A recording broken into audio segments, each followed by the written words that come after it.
Hello दोस्तों, मैं आशा करती हूँ कि आप सब अच्छे होंगे। दोस्तों, आज की इस स्टोरी में आपको बहुत मजा आने वाला है, इसलिए कानों में ईयरफोन लगाकर कंबल में घुस जाएं। ये स्टोरी मेरी बहुत अच्छी दोस्त की है। उसने मुझे बताया कि मेरे ससुर मुझे देखते ही दूध पीने की जिद करते। मेरा भी बड़ा मन था कि मैं अपने ससुर को दूध पिलाऊं। एक दिन मेरे पतिदेव घर पर नहीं थे, तो मैं रात के कपड़े पहनकर अपने पति की यादों में तड़प रही थी। तभी ससुर जी। हेलो दोस्तों, मेरा नाम रीटा है। आज मैं अपने जीवन की एक ऐसी कहानी सुनाने वाली हूँ जिसे सुनकर आपके होश उड़ जाएंगे। मेरी शादी को अभी 5 ही दिन गुजरे थे कि मेरे ससुर ने मुझे आवाज देकर पुकारा। मेरे ससुराल में बस मेरे ससुर ही रहते थे और मेरे पति ने शादी की रात ही मुझे खास तौर पर कहा था कि मेरे पापा को गुस्सा बहुत आता है, उन्हें कभी भी किसी भी बात से इनकार मत करना, वरना वह गुस्से में पागल हो जाते हैं। और 3 दिन से मैं भी यही देख रही थी। जब भी वह मेरे पति को एक आवाज देते तो मेरे पति का तो जैसे रंग ही उड़ जाती थी, एकदम से घबराहट सी होती और फट से वह कमरे से बाहर निकल जाते थे। अपने पति की ये हालत देखकर मेरे दिल में भी ससुर का बड़ा खौफ था। गुस्से में तो वो वाकई रहते थे। चौथा दिन था कि जब मेरे पति ने मुझसे कहा कि आज हम बाहर घूमने जाएंगे। मैं भी बहुत खुश थी, लेकिन उस वक्त मेरे ससुर ने मेरे पति को पुकारा तो वो फौरन से कमरे से बाहर चले गए। बाहर से मुझे अपने ससुर के चीखने चिल्लाने की आवाज़ आ रही थी। कह रहे थे कि 3 दिन शादी के हंगामे में गुजर गए। तुम्हें एहसास भी है कि फैक्ट्री में तुम्हारे ना होने की वजह से कितना नुकसान हो सकता है, और आज फिर तुम अब छुट्टी करके बैठ गए। अभी के अभी फैक्ट्री पहुंचकर सारे के सारे वर्कर के सर पर खड़े हो ताकि वो ठीक से काम करे। तुम्हारी शादी मैंने इसलिए नहीं की थी कि तुम कमरे में ही घुसकर बैठे रहतो, और अपनी पत्नी से भी कह दो कि किचन की जिम्मेदारी संभाल ले। यहाँ कोई औरत तो है नहीं जो उसके नखरे उठाएगी। सुनकर मुझे गुस्सा तो बहुत आया था। अभी 3 दिन ही गुजरे थे हमारी शादी को, और इन 3 दिनों में मैं ही नाश्ता बनाकर दे रही थी। इस पर मेरे ससुर कई खामियां निकाल चुके थे, लेकिन मेरे पति ने मुझे प्यार से, मोहब्बत से यही समझाया था कि पापा की बात का बुरा मत मानना। 4 दिन तो मैं इसी सोच में उलझी रही कि ससुर का मिजाज आखिर ऐसा क्यों है। लेकिन आज जो शोर शराबा मेरे ससुर ने मचाया था, मैं तो बहुत घबरा के रह गई थी। मेरे पति जब कमरे में दाखिल हुए तो उनका चेहरा बुझा हुआ था। कहने लगे कि माफ़ी चाहता हूँ, मुझे जाना पड़ेगा। मैंने कहा कोई बात नहीं, काम पहले है, बाहर हम फिर कभी चले जाएंगे। मैंने भी एतराज़ नहीं किया था। मेरे पति तो अपनी फैक्ट्री पर चला गया था। मैं किचन में आकर बर्तन धोने लगी। शादी के चौथे दिन ही मैंने खाना भी बनाया और घर के सारे काम भी मुझे करने पड़े। मेरे ससुर ने नौकरानी को भी जवाब दे दिया था। कहते थे कि जब बहू घर में आ गई है तो सफाई भी वहीं करेगी। मैंने पूरे घर की सफाई कर ली थी और थक हार कर अब मैं अपने कमरे में आराम करने के लिए जाने लगी तो मेरे ससुर ने मुझे आवाज़ दी। वो अपने कमरे में बैठे थे। मैंने सर पर अच्छी तरह से दुपट्टा लिया, लेकिन दुपट्टा रेशमी था, इसलिए जब अपने ससुर के कमरे में गई मैंने पूछा, जी पापा जी, कुछ चाहिए था आपको? उन्होंने मुझे सर से पांव तक बड़े गौर से देखा, फिर बड़े अजीब अंदाज से अपने सूखे होठों पर जबान फेरी, कहने लगे, दूध पीना है। ये सुनकर मुझे सबसे पहले अपने दुपट्टे का ख्याल आया था, क्योंकि मेरा दुपट्टा सरक चुका था। मैंने फौरन अपना दुपट्टा सही किया और कमरे से बाहर आ गई। मुझे अपने ससुर की ये हरकत अजीब लगी थी। ससुर तो बाप की जगह होता है, और बाप कभी भी बेटियों को सर से पांव तक इस तरीके से नहीं देखता। मैं फौरन ही किचन में आ गई। मेरा दिल जोर जोर से धड़क रहा था। मुझे बड़ा अजीब सा लग रहा था। मैंने फ्रिज खोली और दूध का गिलास भर के दुपट्टा अच्छी तरह से खुद पर लपेटकर अपने ससुर के कमरे में आ गई। साइड टेबल पर दूध का गिलास रख दिया। इससे पहले कि मैं कमरे से बाहर जाती, मुझसे ससुर कहने लगे कि थोड़ी देर मेरे पास बैठा करो, बात कर लिया करो। घर में अब तुम्हारे अलावा तो कोई होता नहीं है, और मैं बड़े दिनों से अकेला था और अकेला ही बैठकर बोर हो जाता हूँ। ये सुनकर मैं परेशान सी हो गई थी। मेरे ससुर के कमरे में सिर्फ एक बेड था, अलमारी थी, बैठने के लिए अलग से कोई कुर्सी नहीं थी, इसलिए मुझे मजबूरन ही बेड के किनारे पर ही बैठना पड़ा। वो मुझसे इधर उधर की बातें करने लगे, लेकिन जैसे ही उन्होंने दूध का ग्लास पकड़कर मुंह में लगाया तो फौरन उसे पीछे हटा लिया। कहने लगे, इतना ठंडा दूध ये मैं नहीं पी सकता, मुझे तो गरम गरम दूध पसंद है। ये कहते हुए फिर उनकी नज़रें मेरे चेहरे से होते हुए मेरे पूरे बदन पर सफ़र करने लगी। उनकी नज़रों में ना जाने ऐसा क्या था कि मैं उलझन का शिकार होने लगी थी। मेरे हाथों में पसीने से उतरने लगे थे, चेहरे पर पसीने के साफ दिखाई देने लगे थे। कहने लगे, जाओ ना, इसे गर्म करके ला दो। मैंने दूध का ग्लास पकड़ा और खड़ी हो गई। वैसे तो 3 दिन से मेरे ससुर बड़े ही गुस्से में बात कर रहे थे जब मेरे पति घर में होता था, लेकिन आज तो उनका लहजा बड़ा ही धीमा था। लग ही नहीं रहा था कि ये मेरे वही ससुर हैं जो 3 दिन से मेरे पति को चिल्ला चिल्ला कर बुला रहे थे और गुस्से से बातें कर रहे थे, डांट रहे थे। मैंने दूध को पतीली में डालकर ज़रा सा गर्म किया, फिर ग्लास में डालकर अपने ससुर के पास ले गई। जैसे ही मैंने ग्लास उनके आगे बढ़ाया, उन्होंने गिलास के साथ मेरा हाथ भी थाम लिया। मुझे तो जैसे पूरे बदन में करंट आ लगा था। मैंने फौरन घबराकर हाथ पीछे करना चाहा तो उन्होंने मेरा हाथ छोड़ दिया। मैं कमरे से बाहर जाने लगी तो कहने लगे कि अरे बाहर कहाँ जा रही है, यहाँ बैठना मेरे पास, मुझसे बातें किया करो। ये तन्हाई का सांप तो मुझे अब और भी ज्यादा डसने लगा है। ये कहकर ससुर ने ठंडी आ भरी। मुझे अब और भी ज्यादा अजीब सा लग रहा था। मुझे तो उनकी बातें सुनकर अजीब सा महसूस होने लगा था। फिर कहने लगे, तुमने शादी के अगले दिन जो काले रंग का फैंसी ड्रेस पहना था बड़ा अच्छा लग रहा था, तुम पर आज शाम वही पहन लेना। ये सुनकर भी मुझे बुरा लगा था। ये फरमाइश तो मेरे पति को मुझसे करनी चाहिए थी, ना कि मेरे ससुर को। अब तो मेरे ससुर ने रोज़ का तमाशा ही पकड़ लिया था। जब मेरे पति ऑफिस जाता तो मेरे ससुर मुझे अपने कमरे में बुला लेता, मुझे अजीब नज़रों से देखता, बार बार अपने सूखे होठों पर जुबान फिरने लगता, फिर कहता, मुझे दूध पीना है, मुझे दूध गर्म करके दो। मैं दूध का गिलास देकर जाने लगती तो मेरा हाथ पकड़ लेता, कहता, मेरे पास बैठकर मुझसे बातें किया करो। मैं भला क्या बातें कर सकती थी। मैं काम के बहाने बनाकर निकलने लगती कि मुझे खाना बनाना है, बर्तन धोने हैं। असल में मुझे ये सब अच्छा नहीं लगता था। अब मेरा दिल बेचैन सा होने लगा था। सोच रही थी मुझे अपने पति से बात करनी चाहिए, लेकिन कैसे करती। वो तो अपने बाप के सामने एक शब्द नहीं बोलता था, बस सर झुकाई जी पापा ही कहता रहता था। एक दिन मैं किचन का सारा काम कर रही थी कि मेरा ससुर अचानक से किचन में आ गया। मुझे पीछे से पकड़ लिया, झटके से टेबल से लगा दिया और पीछे से ही मेरी और फिर जो कुछ मेरे साथ हुआ, मैं अपने कमरे में चली गई। अपने कमरे का दरवाज़ा भी बंद कर दिया, कुंडी लगा दी, बेड पर बैठ गई। बेचैनी मुझ पर बुरी तरह से सवार थी। मेरा पूरा बदन कांप रहा था। मैं सोच भी नहीं सकती थी कि मेरा ससुर मेरे साथ ऐसा भी कोई हरकत कर सकता है। मेरी आंखों से आंसू बहने लगे थे। मैं सोच चुकी थी कि मैं अपने पति से बात करूंगी। मैंने पूरा दिन कोई काम नहीं किया था, अपने आप को कमरे में बंद कर चुकी थी। कई बार मेरा ससुर मेरे कमरे का दरवाज़ा खटखटा चुका था कि उसे भूख लगी है, मैं उसे खाना दूं, लेकिन मैंने उसे कुछ नहीं दिया।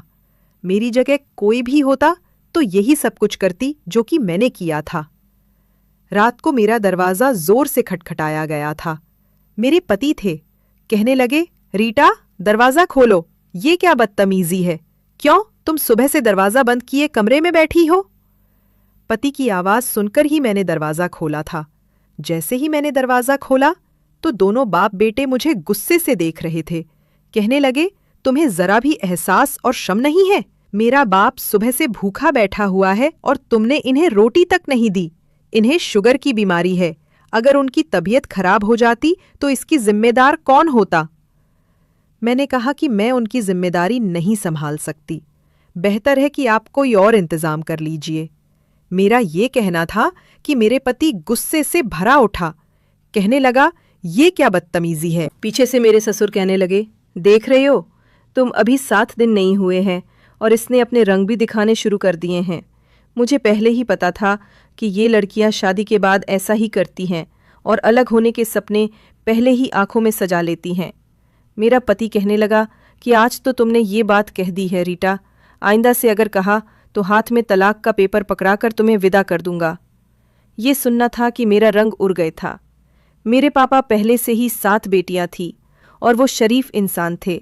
बड़ी मुश्किल से ही दहेज इकट्ठा करके एक एक बेटी की शादी कर रहे थे।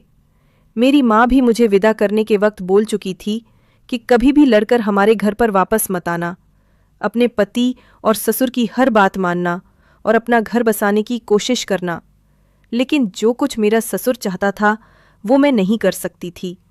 उसकी हरकतें और बिन बात की गुस्ताखियाँ दिन पर दिन बढ़ती जा रही थी। उस वक्त मेरे पति जी इतने गुस्से में थे, मैं अगर बताती तो यकीनन मुझे ही झूठ कह देते। मैंने कोई जवाब नहीं दिया, जाकर बेड पर बैठ गई। मेरे ससुर कहने लगे, बेटे इसको आखिरी बार समझा दो, इसका दिमाग सही कर दो, वरना फिर मैं इसकी माँ से जाकर बात करूँगा, उसके बाप से कहूँगा कि संभालो अपनी बेटी। ये कहकर वो गुस्से से वहाँ से चले गए।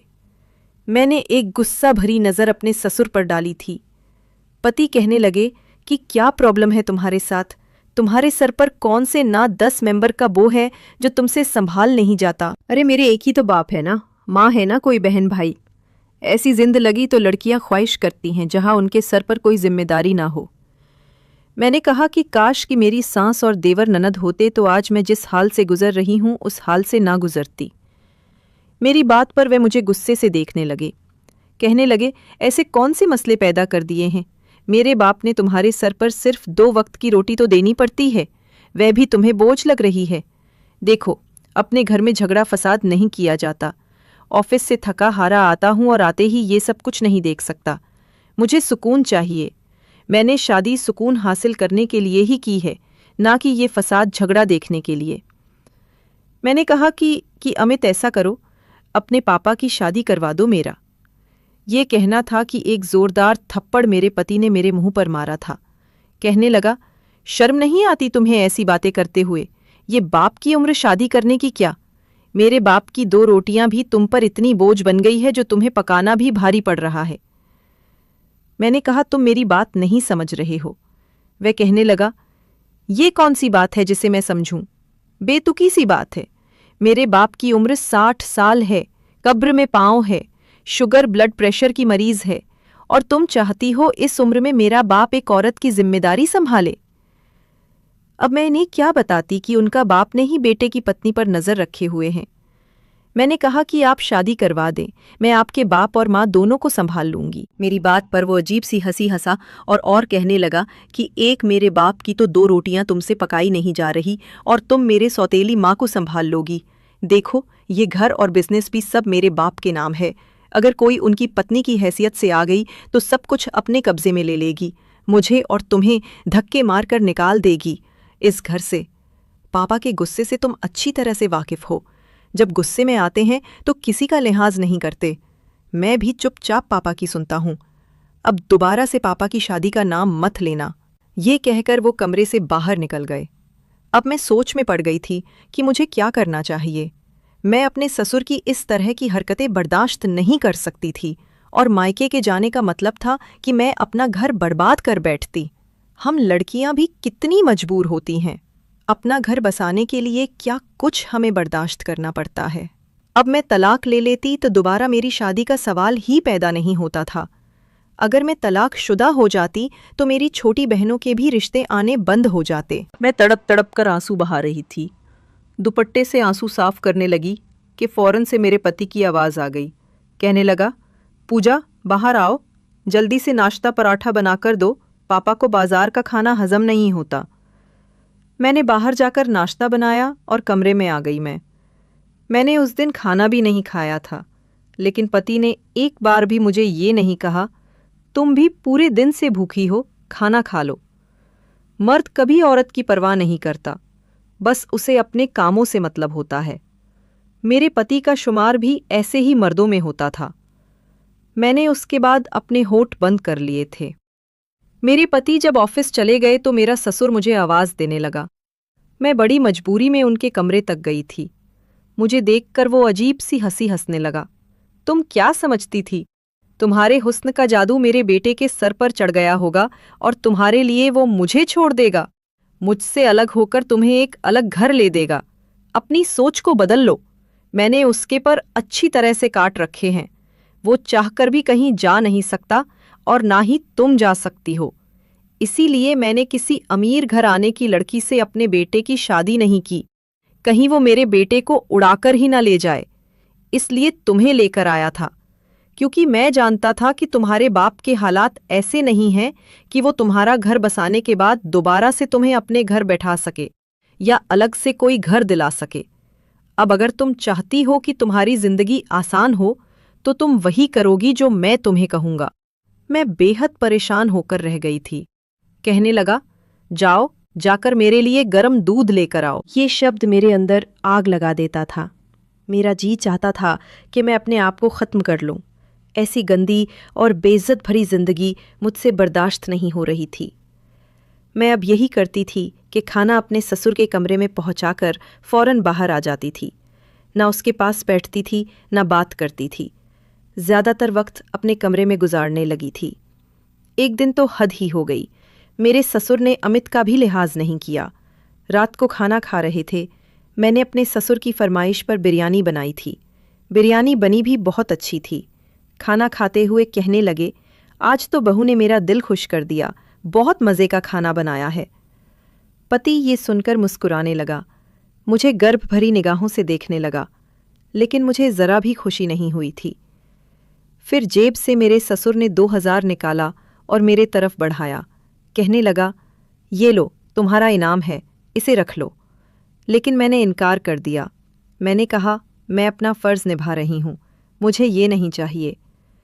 मेरे इनकार करना था कि पति मुझे घूरने लगा। कहने लगा, पापा अपनी खुशी से दे रहे हैं, इनकार नहीं करते, रख लो ना। चाहते हुए भी मैंने 2000 पकड़ लिया। मैं बर्तन उठाने लगी। जैसे ही खड़ी हुई तो मेरा ससुर भी खड़ा हो गया।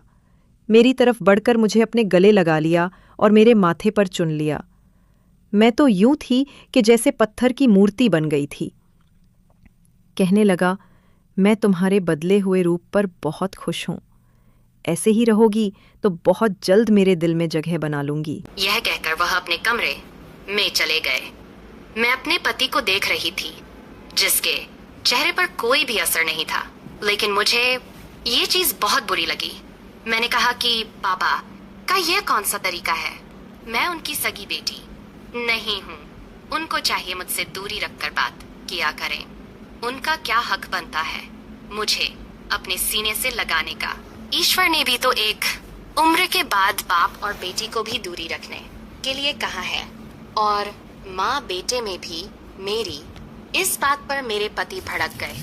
कहने लगे, तुम इतनी छोटी सोच के मालिक हो सकती हो। मैंने कभी सोचा नहीं था मेरा बाप तुम्हें अपनी बेटी समझता है। क्या हुआ जो उसने तुम्हें जरा सा हाथ लगा दिया, तुम्हारे सर पर प्यार कर लिया? अजीब लड़की हो तुम, बजाय इश्के की पापा के दिल में जगह बनाओ तुम हर बात पर ऐतराज करती हो। वह धीमे लहजे मैं मुझे घूर कर बोल रहा था। शुक्र करो कि पापा ने यह बातें नहीं सुन ली, वरना बहुत ही मुसीबत पड़ जाती। मेरे सर पर फिर ऊंट उठाकर मुझे चेतावनी देने लगा। कहने लगा, मैं तुम्हें आखिरी बार समझा रहा हूँ पूजा, अपना रवैया पापा से ठीक रखा करो। मैं रोने लगी। मैंने कहा कि मेरी बर्दाश्त की हद खत्म हो चुकी। डू है, ऐसा करो, मुझे जहर लाकर दे दो या अपने बाप की शादी करवा दो। ये कहकर मैं कमरे में चली गई। कुछ देर बाद बाहर डोर बेल बजी। फिर शोर की आवाज आने लगी। मैं कमरे से बाहर आई तो मुझे पता चला कि मेरा एक देवर भी है जो सऊदी में एजुकेशन हासिल करने गया था और वह वापस आ चुका है। वह भी अपनी पत्नी के साथ वहीं शादी कर ली थी और मेरा ससुर उससे नाराज था, इसीलिए उसे घर आने की इजाजत नहीं दी थी। और ना ही इस बात का हमें कुछ मालूम था कि मेरे पति का कोई भाई भी है। मैं उन दोनों पति पत्नी को देखकर हैरान थी। मेरे ससुर अभी भी गुस्से में खड़े थे। कहने लगे, अगर अपनी मर्जी से शादी की थी तो फिर उसे यहाँ वापस क्यों लाए हो? वहीं रहते वह हाथ जोड़कर माफी मांगने लगा। फिर मेरे पति ने भी कहा कि पापा गुस्सा जाने दीजिए, जो होना था वह हो चुका है। कमलेश को गले लगा लीजिए। बहरहाल अब मेरी देवरानी भी आ चुकी थी। काफी खूबसूरत सी, दुबली पतली सी लड़की थी। मैं भी शुक्र की अब कर मैं अकेली मैं नहीं हूँ। काफी खुशमिजाज और बानी किस्म की लड़की थी। मेरे साथ घुल मिल गई थी। कमलेश मेरे पति के साथ फैक्ट्री जाने लगा था। मेरे ससुर का ध्यान मुझे हटकर अब देवरानी की तरफ हो गया। एक रात खाना खाने के दौरान कहने लगे कि अब मेरे सारे काम छोटी बहू करेगी। वह आन भी खुशी खुशी तैयार हो गई। कहने लगी, ठीक है पापा, आपको जो भी चाहिए होगा आप मुझे मांगा करें। कमलेश भी यह सुनकर मुस्कुराने लगा। लेकिन कुछ दिन गुजरे थे कि एक बार मेरी देवरानी जी आज जब ससुर के कमरे से बाहर आई तो बड़ी बदहवास थी। बार बार अपने चेहरे का पसीना पूछ रही थी। मैं समझ सकती थी कि वह किस तकलीफ से गुजर रही है। किचन कोना में जाकर चुपचाप बर्तन धोने लगी। मैंने पूछा क्या हुआ तो कहने लगी, मुझे पापा की आदत बड़ी अजीब लगती है। अजीब नजरों से देखते हैं, कभी हाथ पकड़ लेते हैं, कभी झटके से गले लगा लेते हैं, कभी अपना अजीब सी बातें करते हैं जिसे सुनकर मेरे कानों की लो तक लाल हो जाती है। कहने लगी, मैं तो कमलेश से बात करूंगी। वह तो कहते थे कि उसके पापा बहुत अच्छे हैं, लेकिन यह तो बात पर मुझे अपने करीब करते हैं, मुझे अपने पास लेने की कोशिश करते हैं। अच्छा नहीं लगता। मैंने कहा कि ये दोनों भाई कभी भी अपने बाप की बात नहीं टालेंगे। मैं भी इस तकलीफ से गुजर रही थी, लेकिन मेरे पति ने मेरी कभी नहीं सुनी। वह कहने लगी, लेकिन मैं तो कमलेश से साफ कह दूंगी, अगर पापा ने यही रवैया रखा तो मैं उसे कहूंगी कि अलग घर में वही झगड़ा फिर से शुरू हुआ था जो कि मेरे और मेरे ये के बीच हो रहा था। कमलेश कहने लगा कि मैं तुम्हारे साथ 2 साल बाहर देश अकेले ही रह चुका हूँ। अब मेरे घर तुम क्या आए हो? 4 दिन पापा को रोटी क्या बनाकर देनी पड़ी? तुमने एक नया ड्रामा शुरू कर दिया है। वही बहस हुई थी जो मेरे पति की मेरे साथ होती थी। जया डिवोर्स मांगने लगी थी। उस रात मेरे पति जब कमरे में आया तो काफी चुप सा था। मैंने कहा कि अभी भी आप यही कहेंगे कि मैं गलत थी। जो शिकायत मुझे पापा से थी वही आज जया को भी है। इसका मतलब कहीं तो पापा भी गलत है। मैं आपसे सच कह, इन्हें एक पत्नी की जरूरत है। बेशक उनकी उम्र 60 साल की है। आपको तो चाहिए था कि अपनी मम्मी की मृत्यु के कुछ मारे के 9 साल बाद ही उनकी शादी करवा देते, ताकि वह हमें सच में बेटियां ही समझते। मेरी बात शायद अब मेरे पति की अक्ल में आई थी। एक बार उन्होंने पापा से दूसरी शादी के लिए कहा तो पहले तो वो नाराज हुए। कहने लगे, मैं इस उम्र में शादी करूंगा, क्या तुम लोगों का दिमाग खराब है? ललित कहा कि एक विधवा औरत है, अगर आप सहारा देंगे तो इसमें कोई हर्ष की बात नहीं है। वह औरत भी 40 से 50 साल की है। और भाइयों, कोरा आज rather of our poor skein के रहमो करम पर बड़ी मुश्किल की जिंदगी गुजार रही है। पहले तो पापा ने नखरे खाए, लेकिन फिर 2-4 दिन बाद खुद ही कहने लगे कि ठीक है, मैं उससे शादी कर लेता हूँ। दिनों में ही उससे मेरे ससुर की शादी हो गई थी और इससे ये फर्क पड़ा कि घर का माहौल का काफी हद तक बेहतर हो चुका था। ललित मुझे खुद कहते थे कि तुमने ठीक कहा, पापा को एक पत्नी की ही जरूरत थी। मेरी नई सास ससुर का बहुत ख्याल रखती थी। अब मेरे ससुर की हम पर नजर नहीं उठती थी। हमारे समाज में यह चीज भी बहुत आम हो गई है कि अगर बाप की उम्र ज्यादा हो जाए तो औलाद उन्हें दूसरी शादी नहीं करने देती, और जिसकी वजह से ऐसी मुश्किल का सामना आने वाली बहू को करना पड़ता है, जैसे कि मुझे और जिया को करना पड़ा था। दोस्तों, कहानी कैसी लगी कमेंट करके जरूर बताएं। वीडियो को लाइक, चैनल को सब्सक्राइब जरूर करें। Bye bye friends.